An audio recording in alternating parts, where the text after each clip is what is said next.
आज बहुत अच्छे दिन है, गुरुवार दिन है और न ज़्यादा ठंड है न ज़्यादा गर्मी है। बहुत शुभ मौसम, भगवान के भजन के लिए अनुकूल समय है। इस पावन अवसर पर हमने आपको बताने जा रहे हैं कि ईश्वर जो भी करता है अच्छे के लिए करता है। ऐसा हम लोग सुने होंगे, बहुत जगह सुने होंगे और जाने होंगे और हम लोग भी बोलते होंगे कि ईश्वर जो भी करता है वह अच्छे के लिए करता है। जैसा कि हम लोग जानते हैं और देखे भी हैं बहुत बार कि कभी कभी कुछ ऐसा घटना घटता है हमारे साथ जो कि एक समय वह सही माना जाता है। हम जो करते हैं उससे अच्छा भगवान ही करते हैं। हम जो करते हैं, आप लोग चुप रहिए ना, हम जो करते हैं उससे अच्छा भगवान करते हैं। कैसे? ऐसा तो नारद मुनि के साथ भी ऐसा घटना घटा था कि उन्होंने है जो कामदेव पर विजय प्राप्त कर लिए थे, तब उनको पास बहुत घमंड उत्पन्न हो गया था और वह दर दर मोह माया में भटक रहे थे और उन्होंने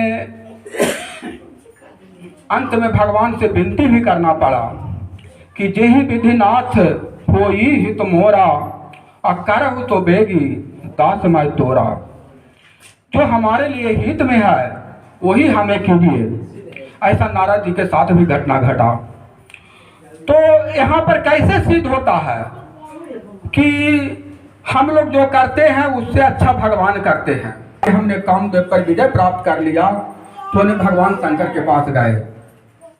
भगवान शंकर के पास खूब बखान किए कि हमने तो कामदेव पर विजय प्राप्त कर लिया है, हमसे बड़ा तो कोई ऐसा हो ही नहीं सकता है।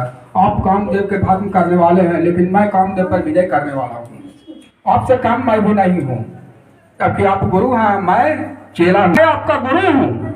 आपके समझ तो मैं सब कुछ बता सकता हूँ, आपके भलाई के लिए बता सकता हूँ, लेकिन ये जो मेरे सामने इस तरह के व्यक्तित्व जो घमंड की बात आप कर रहे हैं वह भगवान प्रभु विष्णु भगवान के समक्ष नहीं कीजिएगा। मैं आपको ज्ञान दे रहा हूँ। लेकिन भोलेनाथ को गुरु मानते हुए पर में भी नारद मुनि उनको बात को नहीं समझ पाए, कुछ भी ध्यान नहीं दिए कि हमारे गुरु भोलेनाथ क्या कह रहे हैं। जबकि भगवान जो करते हैं अच्छे के लिए करते हैं। नारद मुनि भी जानते हैं, लेकिन वो ऐसा घमंड में वो पड़े हुए हैं, उनको कुछ भी समझ में नहीं आ रहा है। अंत में वो अपने पिता, उनका पिता कौन थे? ब्रह्मा के नजदीक गए तो उनका भी ब्रह्मा से भी निवेदन किए कि पिताजी हमारे साथ ऐसा ऐसा घटना है, एक सुंदर मोहनी रूप को मैंने देखा हूं, मैंने कामदेव पर विजय प्राप्त कर लिया हूं, लेकिन रास्ते में मुझे एक, वो तो विष्णु भगवान का रचा हुआ एक माया था, उनको घमंड उत्पन्न हुआ था। तो उन्हें ब्रह्मा के यहाँ जाकर के भी अपने पिता से निवेदन किए कि मुझे ऐसा रूप दीजिए, ऐसा प्रभावित कीजिए जिससे भी कि मैं उस मोहनी रूप को मैं अपने वश में कर सकूं, मैं उससे शादी कर सकूं। इधर कामदेव पर विजय प्राप्त कर लिए थे, घमंड में चूर थे, और उधर मोहनी पर मोहित हो गए थे। एक ऐसा प्रभु का लीला है। लेकिन नारद जी को कुछ भी समझ में नहीं आ रहा था। तो उन्होंने, ब्रह्मा ने भी उनको वरदान दे दिए और बता दिए, वो भी पिता भी गुरु के समान होता है, वो भी बता दिए कि नरस्य भरणम रूपम रूपस्य भरणम गुणा अज्ञानस्य भरणम ज्ञानम अज्ञानस्य भरणम क्षमा। मनुष्य का भूषण तो सबसे पहला रूप है और रूप का भूषण ज्ञान है और ज्ञान का भूषण गुण है और गुण का भूषण क्षमा है। तो सबसे पहले मनुष्य का भूषण रूप होना चाहिए। अगर रूप नहीं रहेगा तो फिर उस मोहनी रूप को तुम कैसे प्राप्त कर सकते हो? और वो रूप आप तुमको विष्णु भगवान दे सकते हैं, दूसरा तो तुमने ब्रह्मा ने बना दिया है, हमने, वही रूप तुमको रहेगा।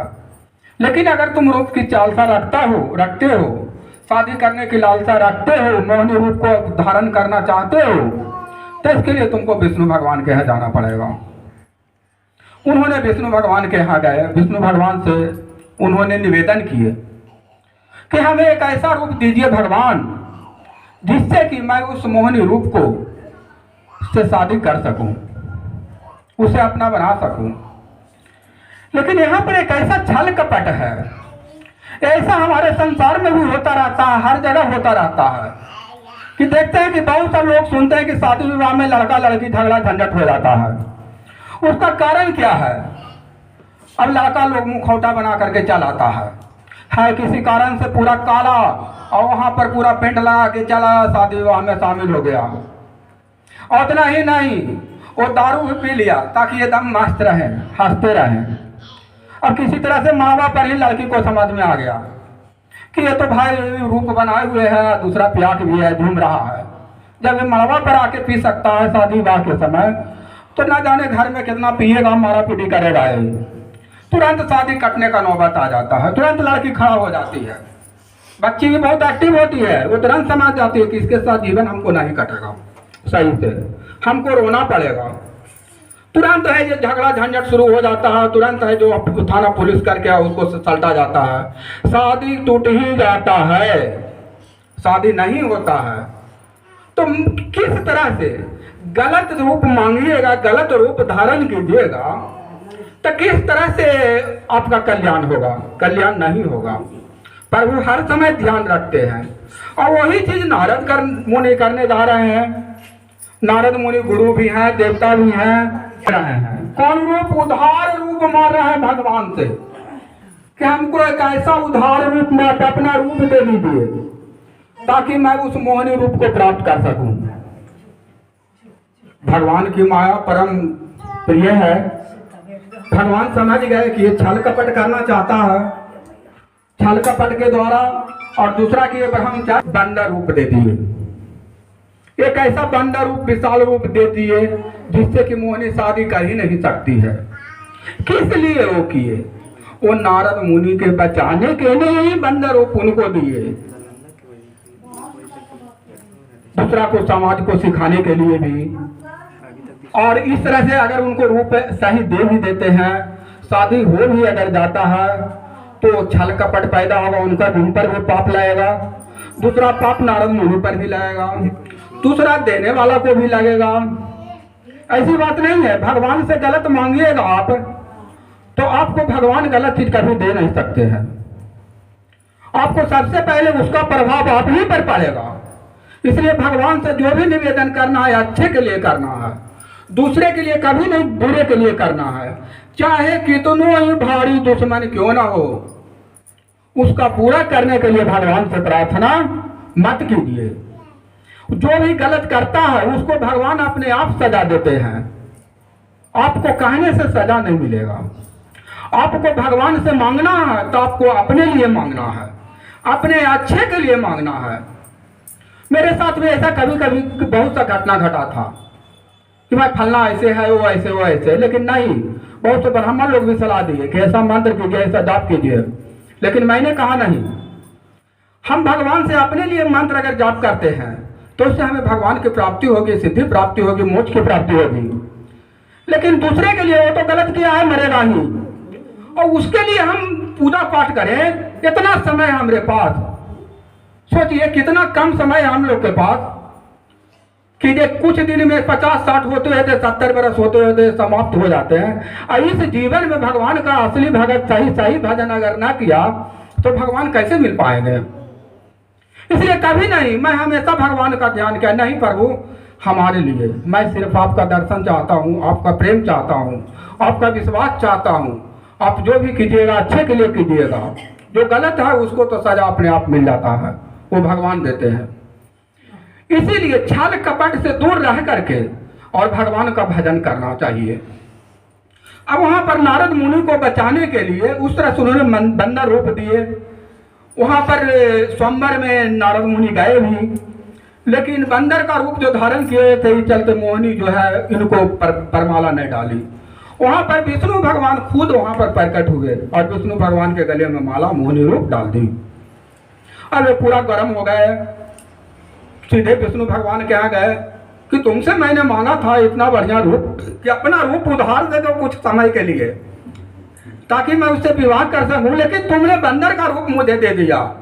तुम भारी घमंडी हो, ऐसे हो, बहुत तरह के खौरी घोड़े सुनाए। लेकिन जब जैसे ही शांत हुए, जैसे ही वो समझाए भगवान कि मैं तुम्हारे भलाई के लिए किया हूँ। एक तो तुमने छल कपट कर रहा था, दूसरा उधार चेहरा मांग रहा था, तीसरा तुम्हारा ब्रह्मचर्य का क्या होगा? तुम जो रमते रहते हो, सारा देवता में प्रतिष्ठित हो, तुम्हारा क्या होगा? पहले सोचा कभी तुमने? जब उनको ज्ञान दिए, जब माथा पर से पर्दा पर हटा, दिमाग में से उनको माया का पर्दा, मोह का माया का पर्दा, तब उनको समझ में आया, तब प्रभु गिर गए। हे प्रभु मुझसे गलती हो गया। जब कहते हैं जही विधि नाथ कोई हित मोरा, अकर तो भेगी दास मैं तोरा। हे प्रभु मुझे क्षमा कीजिए, मुझसे गलती हो गया, ना जाने क्या क्या इस तरह से बोल दिया। अब इस तरह के समस्या उत्पन्न हो जाता, तो भगवान करते हैं हमारे अच्छे के लिए करते हैं। सीताराम सीताराम सीताराम कहिए, सीताराम सीताराम सीताराम कहिए, चाहे विधि राखे राम, चाहे विधि रहिए।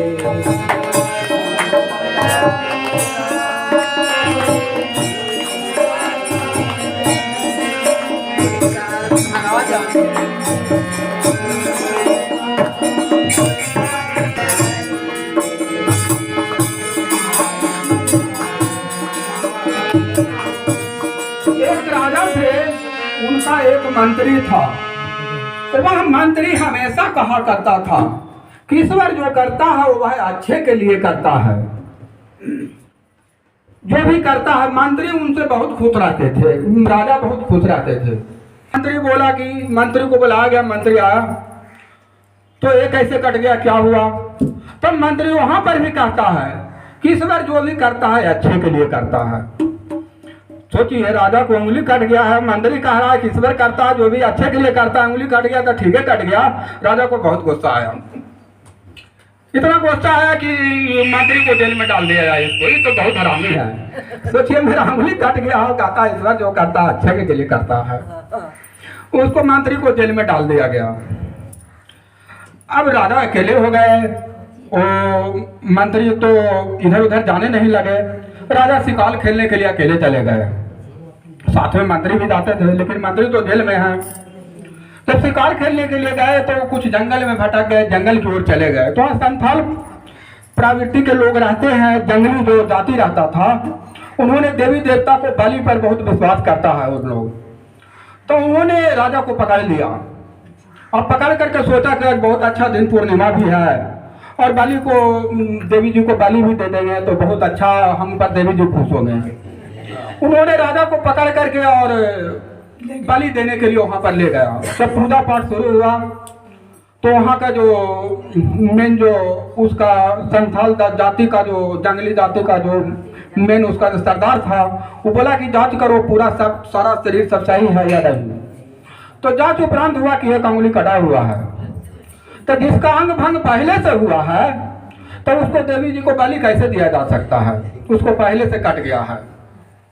तब सरदार वहां कही कि नहीं, इसको छोड़ दो, इसको अंगुली कटा हुआ है तो इसको देवी जी को बलि नहीं पड़ेगा, इसको जाने दो।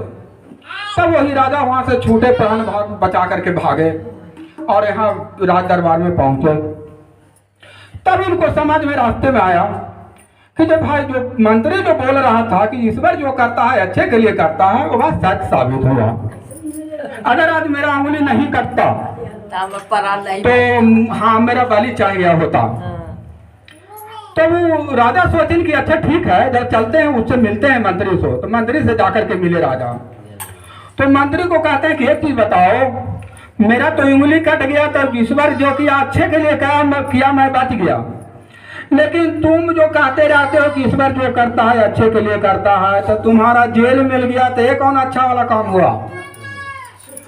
मंत्री कहता नहीं महाराज, ये तो बहुत अच्छा वाला काम हुआ कि मैं जेल में था, नहीं तो अगर आपके साथ जाता तो मेरा सब अंगुली हाथ सब सही था, मेरा भी बलि चढ़ गया होता। अब यहाँ पर राजा बहुत प्रभावित हुए कि भाई जल्दी से निकालो इसको। ये तो वास्तविक में सच कर दिया कि जो ईश्वर जो करता है वो भाई अच्छे के लिए करता है, तो फिर हमारा ईश्वर पर विश्वास ही रखने में भलाई है, ना कि ना रखने में। इसलिए हम लोग पर ईश्वर पर ही विश्वास रखें। सीताराम सीताराम सीताराम राही दिया के राम सीताराम